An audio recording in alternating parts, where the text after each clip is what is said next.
வணக்கம். ஜவை இஜட் from Javadupatti Pudur. Power writer அப்படிங்கிற அந்த யூடியூப் சேனல் மூலமாக உங்களை மீண்டும் சந்திப்பு ரொம்ப மற்ற மகிழ்ச்சி. அத்தோட எங்கள் சேனலை சப்ஸ்கிரைப் பண்ணுங்கள், பெல் பட்டன் அழுத்த மறந்துடாதீங்க. அத்தோட எல்லாத்துக்கும் ஷேர் பண்ணுங்கள். அதாவது கட்சி ஆரம்பித்ததிலிருந்தே பிரச்சனைகள் தான். ஒரு கட்சியை எவ்வாறு ஆரம்பிக்க வேண்டும், அது ஆரம்பிச்சிட்டாரு. பெயரில் மாட்டிக்கிட்டார். தமிழக வெற்றி கழகம் இக்கு போட மறந்துட்டார். அதில் ஒரு பிரச்சனை.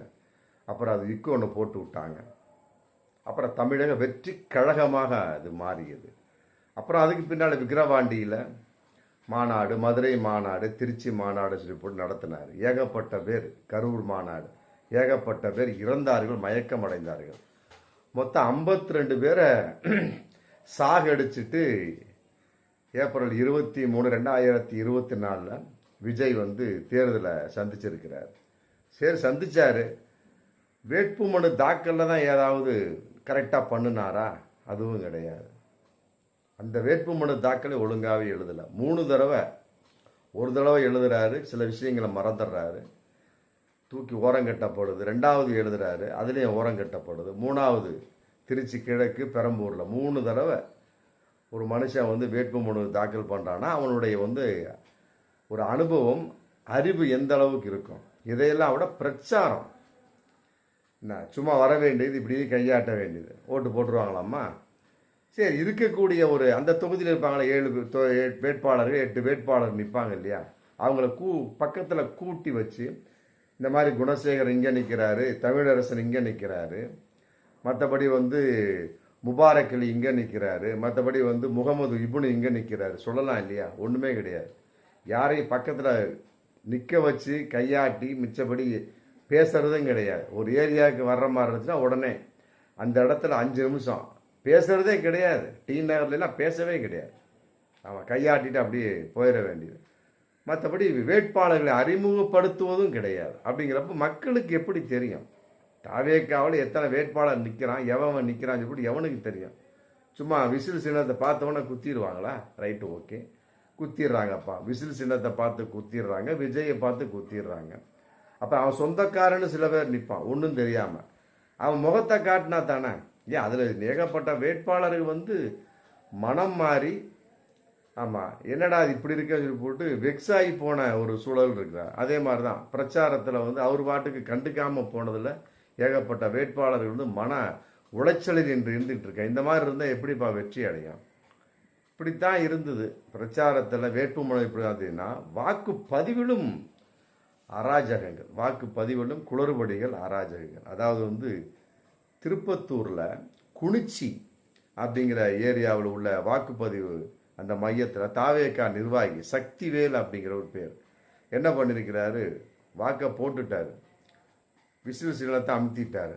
அமுத்துற உடனே அதை ஃபோட்டோ எடுத்துடுறார்.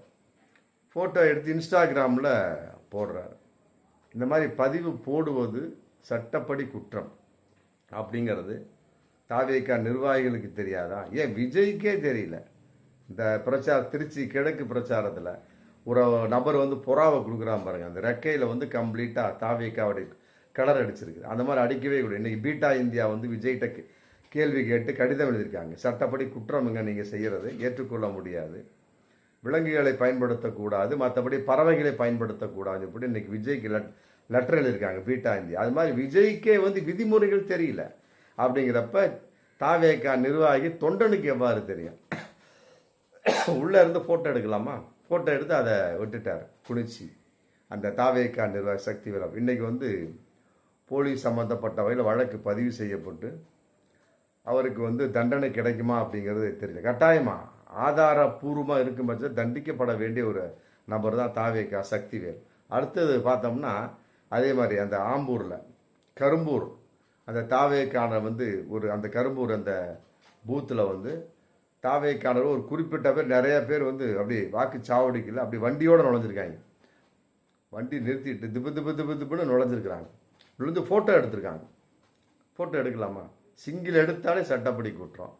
அங்கே என்னென்ன நடக்குது, என்ன சமாச்சாரம், உள்ளே நுழைஞ்சு ஃபோட்டோ எடுத்திருக்காங்க. உடனே அங்கே உள்ள நிர்வாகி சத்தம் போட்டுக்கிறாங்க, இதெல்லாம் கூடாதுங்க, போலீஸுக்கு கம்ப்ளைண்ட் பண்ணது போட்டு ஒரு பெண் அதிகாரி சொல்லியிருக்காங்க. அதையும் கேட்காம ஃபோட்டோ எடுத்து நெப்பிக்கிட்டாங்க. உடனே போலீஸ் பின்னால் வர்றாங்க. வந்தாங்க, நின்றுப்பாங்க இல்லையா, வந்த உடனே என்ன அந்த ஒரு காரை எடுத்துகிட்டு வந்தவனு காரை விட்டு போட்டே ஓடிட்டாங்க. இப்போ அவங்கள கண்டுபிடிக்க முடியாதமா இந்த காரை யார் எடுத்துகிட்டு வந்து, ஒருவேளை திருட்டுக்காராக இருக்குமோ? இல்லை, யோசிக்கணும். ஒரு ஃபோட்டோ எடுத்தாலே தவறு. அந்த விவி பாட்டில் தெரியக்கூடிய அந்த சின்னத்தை அழுத்தின சின்னத்தை எடுத்தாலே தவறு. இவனுக்கு வந்து கும்பலாக வந்து அந்த வாக்குச்சாவடி கைப்பற்றும் விதமாக வந்து உள்ளே வந்து திபு திபு திபுன்னு ஃபோட்டோ வீடியோ எடுத்தோம்னா ரைட்டு, எடுத்துட்டா, ரைட்டு, ஓகே. அந்த அதிகாரி சொல்லியும் கேட்கல, ரைட்டு, ஓகே. போலீஸை வந்து திபு திபுன்னு ஓடிட்டேன், ரைட். காரில் வந்தீங்களா, அந்த கார் என்ன திருட்டுக்காரா? அப்போ அந்த காரை வச்சு நீங்கள் கண்டுபிடிக்க முடியாதவங்கள? என்னடா ஒரு அராஜகம், ஒன்றுமே புரியலையாப்பா. அதே மாதிரி இந்த பெரம்பூரில் பிரச்சாரம் பண்ணப்ப 15 நிமிஷம் இப்படி இப்படி காட்டிட்டு போயிட்டார், முடிஞ்சு போச்சு. ரொம்ப பேசினா 2 வார்த்தை, அவ்வளோதான். மற்றபடி சுற்றி இருக்கக்கூடிய வேட்பாளர் அறிமுகப்படுத்தும்போது அவர் வாடு கையை காட்டிட்டு போயிட்டார். ஆமாம், இங்கே ஏகப்பட்ட குளறுபடி. அப்புறம் தேர்தலுக்கு ஒரு 4 நாளைக்கு முன்னால் யாருக்கும் தெரியாமல் வந்து பெண்கள்கிட்ட கோலம் போட்டார். விசில் சின்னத்தை கோலம் போடுறது, கோலம் போட்டு அப்புறம் போயிட்டார், முடிஞ்சு போச்சு. இதெல்லாம் பார்த்த உடனே ஓட்டு கிடைக்குமா? கிடைக்காது. ஆமாம், என்ன பண்ணாங்க, அங்கே உள்ள நிர்வாகிகள் என்ன பண்ணிட்டாங்க, வெக்ஸா, என்னடா வர்றா அப்படி போகிறா அப்படி. அப்புறம் அந்த அலுவலகம் அப்படி பூட்டியே கிடக்குது. அப்புறம் அங்கே மாவட்ட செயலாளர் சிவா அப்பப்போ திறந்து நம்ம தூசி தட்டுவாரா என்னன்னு தெரியல. மற்றபடி அந்த அலுவலகத்தை திறந்து வைக்க அந்த வேட்பு மனு தாக்கலுக்கு வந்தாப்படி அது திறந்து கூட வைக்கல, அப்படியே போயிட்டாப்படி. அந்த வகையில் தாவேகா நிர்வாகிகள் மிகப்பெரிய ஒரு மனஸ்தாபம். அப்புறம் பார்த்தாங்க, சரி என்னமோ ஆகட்டும், இப்படி என்ன பண்ணியிருக்காங்க, தேர்தலுக்கு முன்னால் பெரம்பூர் தொகுதியில் விஜய் போட்டியிடக்கூடிய பெரம்பூர் தொகுதியில் அந்த பூத்து சிலிப்பு மற்ற ஷோட்ஸ் எல்லாத்தையும் ஒவ்வொரு வீட்டுக்கும் கட்டி கட்டி தூக்கி எறிஞ்சிருக்கிறாங்க. இதை மக்கள் என்ன நினைப்பாங்க? மரியாதையாக கொடுத்தாலே ஓட்டு போட மாட்டான் நம்ம ஆள். இதை தூக்கி எறிஞ்சிருக்கிறாங்க. வெளியே நின்று ஓட்டு போடுங்க அப்படின்னு போட்டு தூக்கி எறிஞ்சிட்டு போயிட்டாங்களாம். போன உடனே அவங்களுக்கு அதில் மனசு நிற்கல. உடனே என்ன பண்ணியிருக்காங்க, அடுத்த நாள் தேர்தல் இல்லையா, பூத்துக்கு முன்னாலே நின்று கும்பல் கும்பலாக நின்று விஜய்க்கு ஓட்டு போடுங்க, விஜய்க்கு ஓட்டு போடுங்க, விஜய்க்கு ஓட்டு போடுங்க சொல்லலாமா? அந்த மாதிரி 200 மீட்டர் கணக்கு இருக்குது, அந்தந்த ஒரு இதில் போட்டிருப்பாங்க. 100 மீட்டர் கணக்கு இருக்குது, இந்த மரக்கணக்கு இருக்குது. அதுக்கு அடிப்படையில் அதுக்கு உள்ளே வந்து சின்னத்தோடு வரவே கூடாது. இவங்க என்ன பண்ணியிருக்காங்க, பூத்துக்குள்ளேயே முன்னாலே ஓட்டுக்கு முன்னாலே வந்து ஓட்டு போடுங்க ஓட்டு போடுங்க அப்படின்ட்டு இருக்காங்க. பார்த்தா திமுக பயங்கரமான சத்தம், தகராறு, வாய் தகராறு. என்ன அதன் அடிப்படையில் போலீஸ் வந்து சமாதானப்படுத்திருக்கிறாங்க. வெளியே நின்று விஜய்க்கு ஓட்டு போடுன்னு சொல்லலாமா? இதுவும் வந்து வாக்குப்பதிவின் போது தாவேகா செய்த மிகப்பெரிய ஒரு அராஜகத்தின் வெளிப்பாடாகத்தான் நம்ம கருத முடியும்.